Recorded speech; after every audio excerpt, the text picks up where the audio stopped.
And welcome back to part 5 of Shin Megami Tensei 3 Nocturne, where today we're leaving the Amala network, but not before a slight detour that you wouldn't get if you were playing the original release of Nocturne. Only in the Maniacs and Chronicle Edition onwards do you get access to this little area here we'll be starting in. You landed in an unexpected location. Get used to this space, we're going to be here fairly often later in the game. But let's take a peek inside the hole and see what we discover.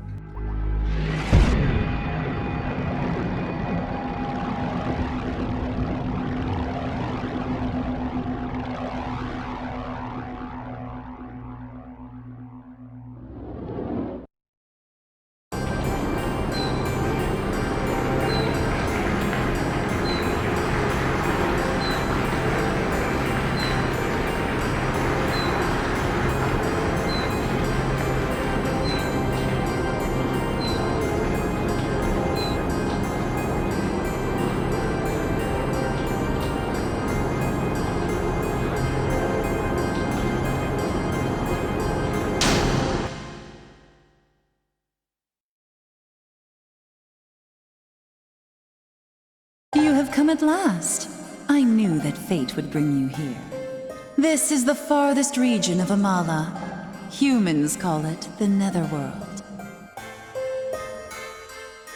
I am sure you are already aware, but many formidable demons lurk in this dark land. This place is home to those who were cast down by God. They await the day when they can fly once again. Young man with the power of a demon, you are still weak, unable to withstand the flow of Magatsuhi in Amala. You may be wondering how it is you've arrived here, and if you are in danger.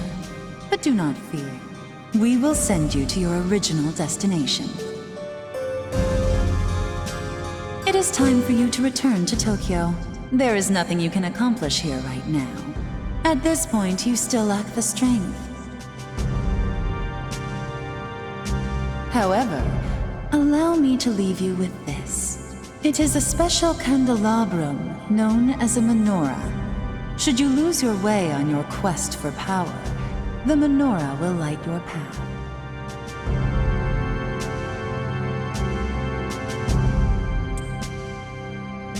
With that, I will send you to Ginza. We shall meet again, if fate so desires.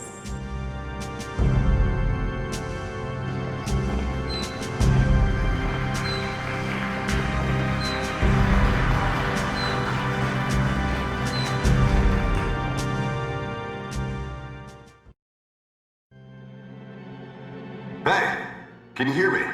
Guess you made it to Ginza after all. You had me worried there. Flipping off the radar like that. For a moment, thought you got lost in the Amala network for good. Anyway, I'm glad to see you're okay. Now remember, your goal is to get to Hikawa. You should find some leads in Ginza. I imagine the demons might be tougher out there, but I'm sure you can take them. I'm not exactly cut out for fighting, so I'll track down Hikawa some other way. I'm sure we'll meet again though, since we're both after the same thing. Alright then, stay alive out there. But thankfully, we have now safely made it to Ginza, so our hunt for Hikawa can officially begin. For a large stretch of this game, Hikawa will essentially act as your main antagonist, but that's kind of selling Hikawa's character short, because he's one of the 6 endings. Agreeing with his reason, is one of the 6 endings. There is a Hikawa ending. And so, if you agree with him, he's not an antagonist, you're gonna be trying to help him out. You're gonna be siding with him throughout parts of the game. But because he's the most prominent in pushing towards his reason, it's the most noticeable.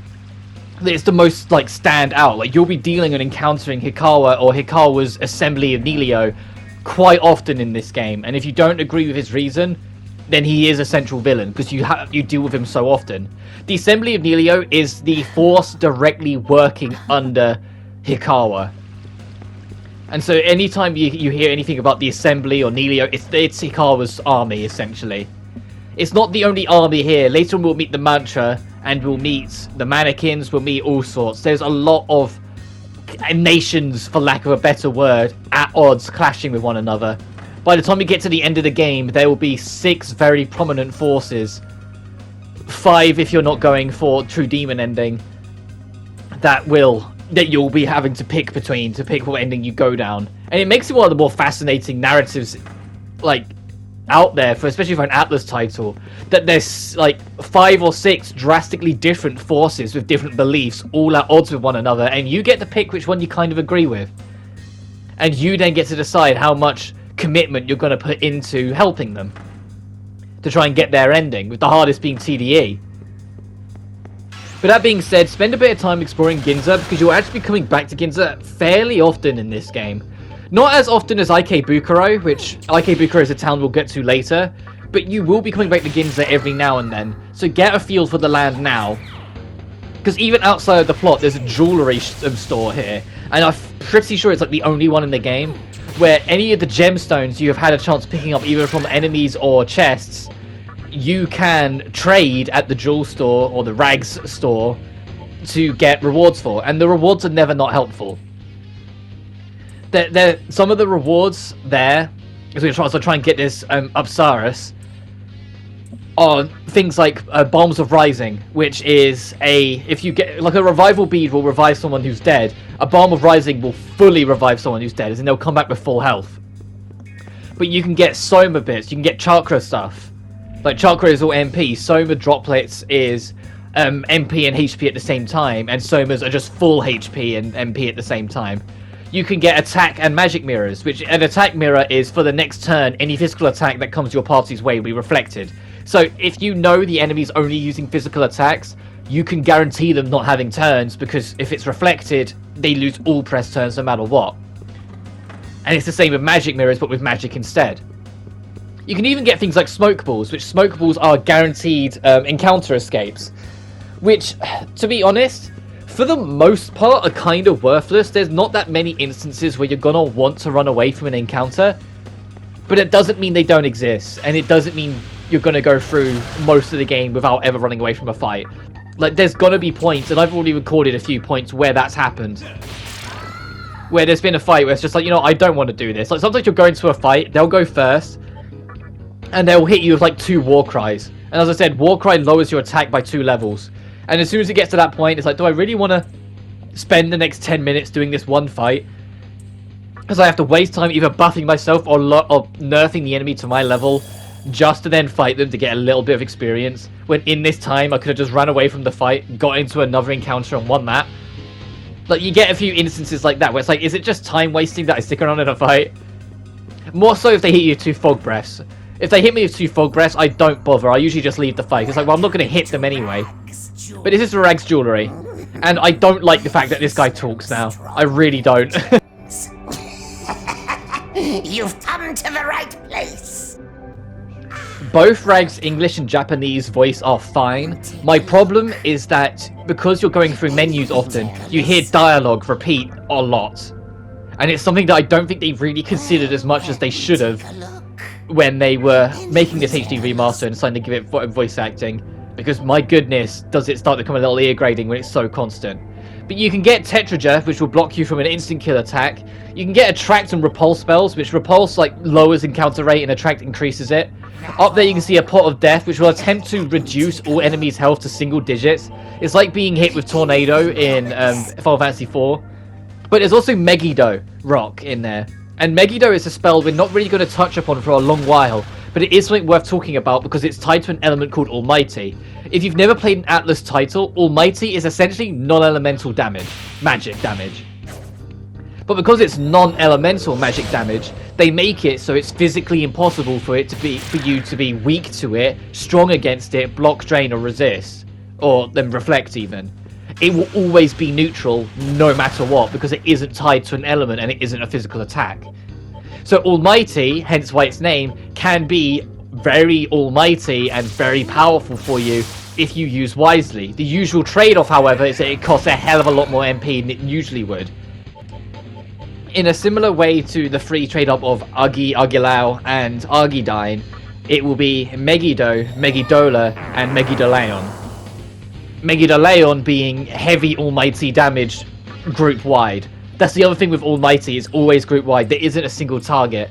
which I can kind of understand, because if it's doing neutral damage anyway, it might as well only be group-wide, as I successfully managed to get Lilin to join my party at the cost of a chakra drop, which early game is kind of brutal, considering, like, only one member of my party, I think, has over 50 MP, so having, like, no magic at this point is so brutal. But over here is Nyx's Lounge, which you need to go visit anyway, because it will give you a good indication of where you should be going next. I haven't seen you around before. Did you come to check out the assembly of Nihilo? Yeah. I knew it. You probably have something for that maiden, right? Nihilo's base of operations is right outside of Ginza. I'd tell you not to try it, but boys love risking their necks for girls. If it doesn't work out, come talk to me again. Thanks, Nyx. I think you could bother Loki as well. And this dude's funny. Who the hell are you? What do you think you'd find here? A tall drink and a welcoming party? Sorry, kid, but I don't think they serve milk or juice boxes. Ha! For some reason, that particular last line has been memed to hell. Hey, that's my room. Don't even think of touching it. Keep that trivia in mind. Loki has a special room. If you know any of the lore of Loki sort of thing, you know that room's probably kind of nice. Keep that in mind. There is going to be the detour that we'll be doing about halfway through the next proper dungeon.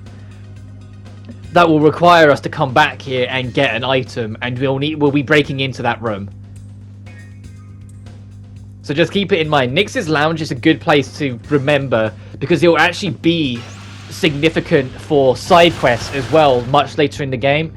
There's a point much later on where you'll get an item and you'll need to find its worth, and you won't be able to work out its worth on its own, but if you take it to the Nyx's Lounge, they will tell you. They'll help you out for it, so just, like, don't ever let it completely leave your mind. And I really enjoy that. One of my favourite things about Nocturne is exploring the world and then actually having purpose for old areas. Like, it's one thing having a very exploration-heavy, non-linear-esque game, but there's another thing making areas of the past significant in the late. Especially if it's with side quests, so it's a lot more, like, out of the way, and, like, some people will miss it, and it's just, if you go, oh, hang on a minute, maybe I can do something with this, and then you go and your curiosity is rewarded. And if it's not like they completely hide it from you. If you talk to every NPC you pass by, they will often hint at when things can be available to you. You can get everything in this game without a guide, for the most part. The reason why I say for the most part is because there are a couple instances where a guide does just make life way easier, to such an extent where you might as well go for it. But I'll get to that after this. Besides the 2 demons that are fused, an additional demon is sacrificed in the process. The strength of the resulting demon will reflect the level of the demon that was sacrificed. Also, in some cases, you may end up with a completely different demon than you expected. I recommend that you experiment with various combinations. However, be forewarned that this type of fusion harnesses the chaotic power of Kagutsuchi. Therefore, it can only be performed when it shines at its brightest. Why don't you give it a try next time? Because we've now unlocked Sacrificial Fusions. Sacrificial Fusions is anytime it's a full moon, you can fuse 2 demons together, and then the minister will offer to say, do you want to add another one? If you want to add a 3rd demon. The 3rd demon isn't a part of a 3-way fusion, it's a sacrifice if you want to get that 3rd demon's skills onto a new demon. Say like there's 3 demons that have skills you want. Wait till a full moon, fuse the first 2 to get the demon you want, but then add the 3rd as a sacrifice to try and get more of the skills you want. But there is another addition to it as well. As I've mentioned before, since this isn't Persona, social links don't exist. So the idea of using social links to get an experience boost for certain demon types isn't a thing in this game. So how do you get them more powerful instead? Sacrifices. High level sacrifices will give more experience. The sacrifices will always add experience to it. Low levels will barely add anything, but higher levels, or pretty high-ish levels, will add a lot. But at the same time, the maths on that isn't... I'm not an expert on it. To an extent, it feels like the more you've leveled up a demon, the more it affects it. And not just what its level is affects it. And what I mean is, High Pixie... Because High Pixie, as I've said before, you're keeping Pixie for the whole duration of the game. for the sole reason of you get a reward at the very end of the game that's really worth it. High Pixie, like, when I eventually stopped using her, like, level 18, or I think it's either 16 or 18, anytime I do a Sacrifice Fusion, that up on her, it says I will add, like, 2 or 3 levels, even when they're, like, level 40 demons. And so I think, to an extent, it's like, if you level up a demon a bunch, how much experience they give will be present as well. But as you can see here, Kazaguchi is at its brightest, will you offer a sacrifice? And as you can see, the first 3 will boost its level. Similar to a straight up normal fusion though, if you boost what you're adding will boost the level to a level higher than yours, it won't let you do it. The demons you fuse have to be your level or under. Your level is always the benchmark. And it's something that I kind of prefer how they handle it in Shin Megami Tensei with Persona. Because in Persona, your level is literally just a benchmark. Like, it always feels like your level is worthless because the Persona you've got equipped is your real stat driver. And yeah, like, your stats do go up a little bit in Persona, but it's nowhere near as significant as your Personas. Right. Whilst in Shin Megami Tensei, you're not equipped with demons. Your demons are your party. So your character, Demi-Fiend, has his own stats. He has his own levels. His actual level ups are significant alongside it being the benchmark. Like, it's not just a bench. It feels like just a benchmark because your Personas are what are significant. It actually does level up, and you do get stronger per level to a significant extent each time. Yes, the point spending is a little strict, so you gotta be wary of that. The whole every time you level up, you only get 1 point to spend is kind of brutal. I mean, you can, like, min-max and kind of cheese the grinding. And what I mean is, as I've mentioned before, your Magatama can react when you level up. And it can actually, on a small chance, but on a chance, boost the stats. If you get really, really close to a level up, like just on the cusp of a level up, there's nothing stopping you from saving, then doing a fight, leveling up, and if you don't get what you want, load it, and then do it again, and keep on doing it until you get what you want. It will take a small eternity, because you won't get lucky every time, and it'll take a while for you to build it up, but there's nothing stopping you from min-maxing that, and really grinding it up to make it so your stats go through the roof super early, because you'll get 2 level up points per se, per every level. I don't do that. I'm completely against that, in my opinion. Like, if you do it, that's completely up to you, because the amount of time and investment you put into it for the extra strength, like magic, vitality, or whatever you put it into difference, I'm sure is worth it. And you get more powerful super early on. I'm just not up for the grind. And I just think if you're following along, I don't want to make the assumption that you have to do it. I'm just rolling with it, and if I get lucky, I get lucky. If I don't, I don't. You're going to see there's a couple points now where I start being a bit more hesitant to just put everything into strength, but I'm going to continue anyway. Like that one, that Magatama there, that was a full party ride recovery. That's kind of a waste, considering we haven't really done much. But this highway over here is blocked. Any black marks you straight up can't touch. You can't go onto them.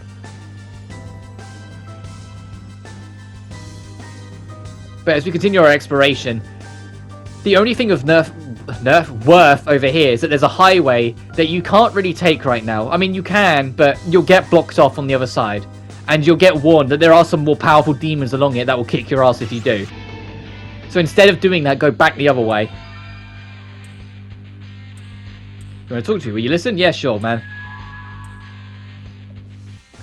But to continue my conversation from earlier about guides being kind of worth it in some instances, there are some dungeons that are deliberately extremely maze-like or have puzzles that will work in motion even when you're not touching them. Meaning you need to be standing in certain points and travel in certain ways so that when the puzzle moves with you, you can get through it.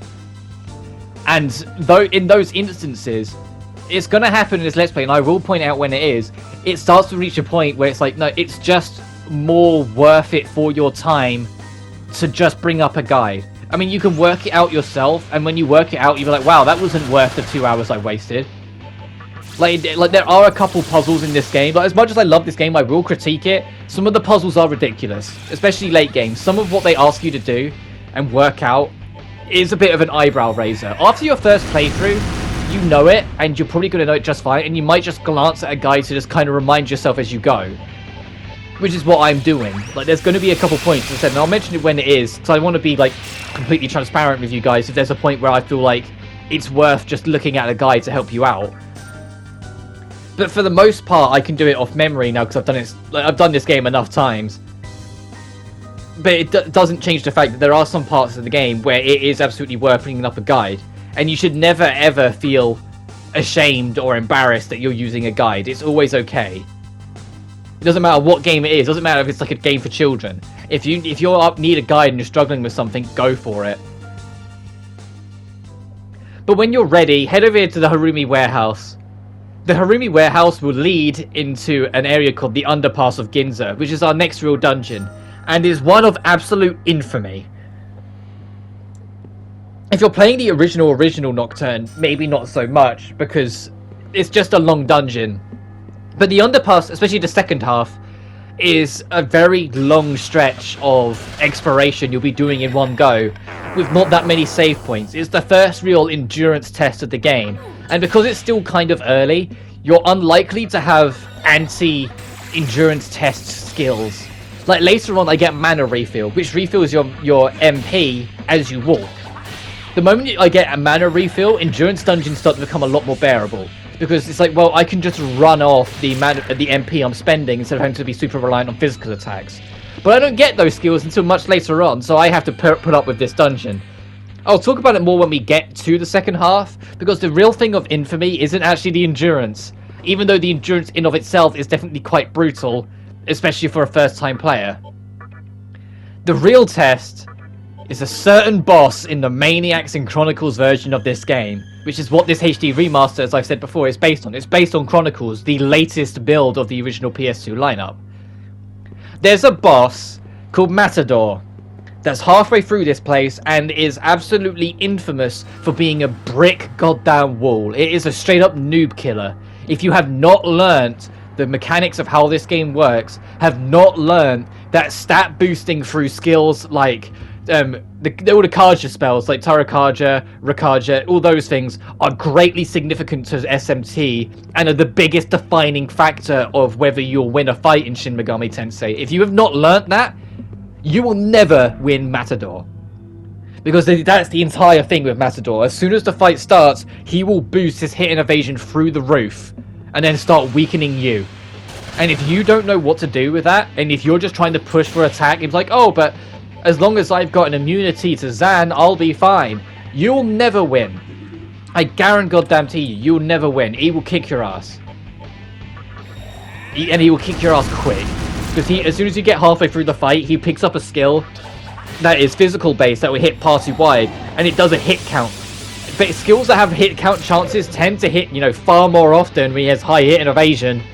So you can have your whole party be smacked 3 or 4 times in one go. And then you're in serious trouble, and suddenly you've lost teammates in a single turn. I can't stress enough, you have to be extremely wary, and you have to be on point using stat-altering skills. It will also be the first instance where I'll straight up recommend you grind before you get to that boss fight.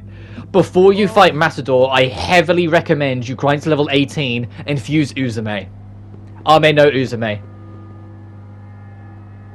That demon, it blocks force, which since Matador uses Zan's skills is greatly in your favor to have. She can heal. She's got decent agility, so she'll be going first more often than not. And some of her aggressive skills, especially if you fuse her with the right stuff, are just extremely helpful. And alternatively, something that you might it's up to you if you want to take the risk. Because it's the other biggest thing with Sacrificial Fusions, is that you can try and push for a fusion accident. Fusion accidents in Atlas games, every single time you do a fusion, there is a minuscule, absolutely pixel worth chance that something will go wrong and it will give you another demon at random. And it's usually within the level range, so don't expect it to give you the strongest demon in the game by chance. It will always be sort of like in a between 5 levels under and 5 levels over kind of range of a random demon, but it can give you a random demon anyway. Because Uzume's kind of early-ish, there's not enough demons below her that it's a compromise to go for it. And with Sacrificial Fusions, it severely ups the chance of a fusion accident. I think it makes it like 1 in 20. Which, although it doesn't sound like much, it's still 5%. I might be wrong on that maths. It might be 1 in 10, but I'm pretty sure it's 1 in 20. But either way, when you do a sacrifice, it increases the chance of a sacrificial fusion from like 1 in 100 to 1 in 20. And so you can, similar to min-maxing stats, you can try and like force out a fusion accident. And because Uzume's still early game, there's more demons that are above her in that level 5 range than below her. You might just get a demon that's better. That's early. You might get a demon that also blocks Zan, but it's like 3 levels stronger. Which is what happened to me on my first run. I can't pronounce its name for goodness sake, but I will point it out when we get it, because I do actually just manually fuse that demon later on. It starts with an X and it looks like a sheep. Its name slips my mind right now and I can't even pronounce it anyway. But I got that on a fusion accident. Like on my blind playthrough when I was trying to fuse Uzume, I got that off the fusion accident because I sacrificed an extra to try and build it up. And then that ended up making a decent stretch of the game afterwards a lot easier, because I suddenly had this demon that was a higher level than me. But as you can see, we're only level 13, so it is going to be a little bit of a grind. And I will point out when it is. It is in this area. Like, so you get about partway through here, and we're going to find like a town space. In this town space, this is your last kind of pit stop. Is what these things, these weird men in front of us say. Ah, someone made it all the way here. What? A demon? Is he a mantra demon? You really think he's with them? Oh no, oh shoot, oh shit. We gotta report this to everyone. Those people are an interesting group, and we'll learn more about them as we go on, but they're another group of people that have their own beliefs and their own systems and their own ideals that you can agree with. It's one of like the 6 nations, for lack of a better phrase, even though nations is the wrong way of putting it. It's more like 6 societal groups. 6 cultures, I guess. And to be fair, half of them haven't even been formed yet.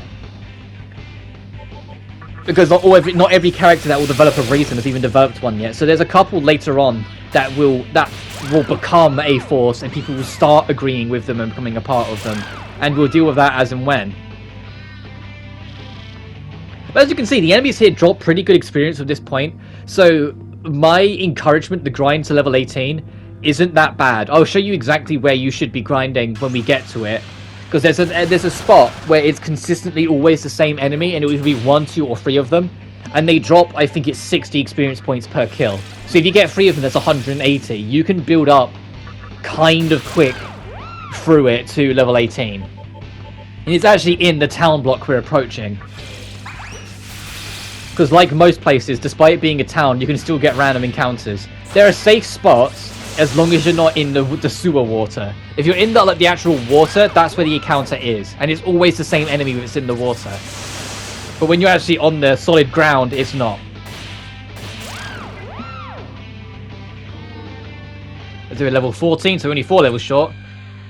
And I really pushed with this Magatama because I wanted to get all the Kunda spells as soon as I could. And I got poisoned. Thanks, Magatama. Yeah, not all of your Magatama reactions are going to be good. It's random. Sometimes you get a really bad one and it'll just poison you. The stronger a Magatama it is, the more punishing the negative will be when you get it. Also, just for a record, never use a muscle drink. Muscle drinks will heal your health, but will almost always give you a status condition while it's at it. It's ridiculous. Just never go for it. It's never worth the risk. But here we are. Ah, he's here. This is the town block I was talking about. The demon's here. The mantra have returned. A mantra demon? It's over. It's all over. Huh? Hey, he ain't a mantra. Never seen a demon of life among them. Psh, wide for nothing. What? Are we that peculiar to you? Yes. We're mannequins. That you must ken. You can likely summarize a lot about us folks simply by seeing where we live. Now go home. The lot of you do the same. Oh. I guess he's not a mantra demon after all. Way to give us a right scare. Yeah, the mantra, as you can tell, are pretty aggressive towards anyone, which is why when it was assumed we was a mantra, they all got scared because it's like, oh god, this is someone who's going to attack us. But right over here is a central terminal, not a like lock away tiny one. If you ever see one, it's like in a small room, like a cylinder just in a small room. That's an S terminal. A small terminal, you can only warp 2 big ones from it. Like the previous one you touched, you can't warp to any of them, and you can't warp to them. The small ones are just temporary checkpoints, and you can either return to home base or just save. You can't go to them, they're just checkpoints.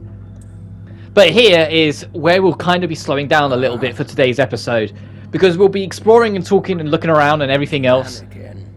But I obviously was going to be grinding off screen between this video and the next one, so I knew this video was just going to be this. So I take this as an opportunity to just explore the town. This water, the moment you step into it, you can see the encounter turns on again. And once we leave it, it goes back to blue.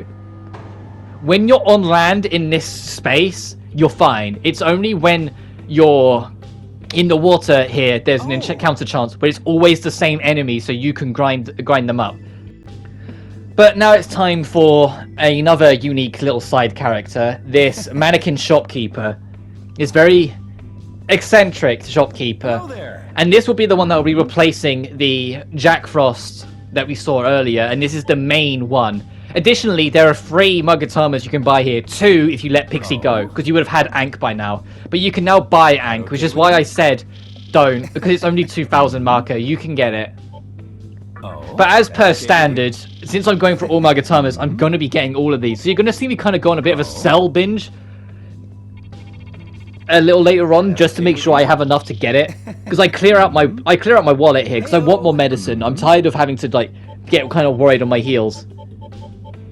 And you can see I kind of tempt it and look through what I got, but then I'm also aware like, well, I'm going to be grinding up later on, so it's not the end of the world. Float balls and light balls still don't have too much of a purpose right this second, so then you can get rid of them, I suppose, if you want to. But when you do buy something, you'll be introduced to lucky tickets. Every time you buy, I think you have to spend at least 1,000 marker. He will give you a lucky ticket at the end of your shop. If you get 10, he will let you pick from 3 boxes, a black, white, or red one. And it's kind of random. It doesn't matter what box you pick per se, but when you pick a box, he'll give you a random item. Sometimes it's worthless, and it's like, okay, why did I waste my time? Sometimes you get really good stuff. This is the enemy I was on about, though. It will always be these guys, the Asuras, when you're in the underpass waters. So you can grind off these guys consistently because you know what to expect, and it's always this enemy, and they always drop decent experience. And their only real skill, if you have a Jack Frost in your party, they can't touch you. And you're going to see me try and get one to join, but I don't have the money he wants. Grr, die painfully, I will eat you up and spit you out. Sometimes, though, because Ice Breath is random hitting, it won't hit the one you want it to hit, so you can't make it just waste turns if it has buddies. Also, it drops 40 experience, not 80. Not 60 even, but still, that's still 120 points if you get a full group of 3. I cut back over here because this was the alternate path that I didn't take whilst we were going this way. So I was like, well, I never showed it off, so I probably should, because there is loot this way, and loot that's always worth getting. Yeah, 2 Mahama rocks. But now it's time to actually talk to the townspeople. I show this off as well because it's a tiny thing, but I appreciate that it's still here from the PS2 one. The camera's too close to Demi-Fiend. They fade him out, but they keep the tattoos there. So it's like the actual being's there, but the demonic stuff is powering through, and you can see it anyway. I just thought that was a cool attention to detail that they went out of their way to do. It's the same later on. When we go into darker areas, there'll be a point where you can't really see yourself, but you can see the outline of your glowing tattoos anyway. Like, your tattoos are actually... they are glowing. The demonic power in them, the Mugatsushi within them, is glowing. And so in like dark spaces, you can just see an outline of yourself. And I've always thought that was just really cool. And I know I'm kind of in the minority in this, but as a whole, I prefer the designs of Shin Megami Tensei's protagonists over Persona's protagonists. And I get it's because it's more post-apocalyptic in SMT, so they can go more out there with the designs, whilst in Persona they're all school kids. But even then, Joker's design I thought was alright, and Yu Narukami's design, in my opinion, I think is kind of iconic at this point. The basic white shirt but with the black coat, with like the high collar, Like, Narukami is such a badass protagonist in his own little way. Despite the simplistic design, he's so cool. And I always like how his clothing design is. But 1, 2, and 3, Jesus, pick your choice. I'm not a big fan of any of them. And maybe that's a hot take for some, but I just don't like the clothing choice. I don't like the character design. It's like they have to put everything in the face because everyone has to wear the bloody uniform. And they make slightly different changes to the uniform to try and make them stand out more. Whilst in Shin Megami Tensei, because, you know, the world's ended, they can do whatever the hell they want.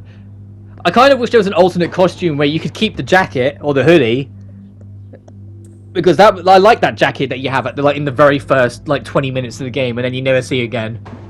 It's kind of like how in Evil Within 1, I like Sebastian's trench coat, and then you lose it after the prologue. And you're like, oh. Or Leon's coat in RE4. And he just loses it after the prologue. And you're like, oh, come on. Like, it'd be nice if you could keep it, because the coat's nice. Or it's just an option, but no. Oh, here's an instance of a demon starting a conversation with us instead of the other way. Do you see me as a beast? You belong on a leash. I see beauty, not a beast. Yeah. More often than not, if a demon asks you a question where one of them seems like a really nice and soppy answer, and the other seems really blunt and harsh, pick the harsh one. Because more often than not, they want to be seen as a monster. The other instance is that if they ask for your opinion on something, and there's like a certain answer and an uncertain answer, pick the uncertain one, because they'll admire your honesty more often than not. It's not guaranteed, every demon's different, and some types of demons will rather someone more confident, but there's a lot more that would rather you be honest and be like, oh, I don't know, and will side with you more. And if more demonic or monstrous demons say, do you see me as a bad thing? And you say no, they might be annoyed at you. They might want to be seen as a bad thing. Sorry, my throat's going a little bit. And more often than not, they want to than not, so you might as well go for it. But coming round down here, there's a peculiar little extra demon you can encounter, a collector, which will be a side quest we'll need to be doing. Oh, what's up? Oh, you must be that demon everybody's fussing about. I'm a collector of anything and everything a human would use, if you haven't noticed already. So I'll leave the underpass every so often, convincing the gatekeeper to let me through. Well, if you're ever in a jam, feel free to swing by. Perhaps you could help me with my collection. Now we've initiated a conversation with the collector, we can initiate a different conversation with another character we'll be seeing next time, and then come on back to the mannequin, and through this dude, we can initiate a quest that needs to be done for us to actually be able to progress with the main story. But we'll be doing all that next time, so until then, you guys take care now. Peace.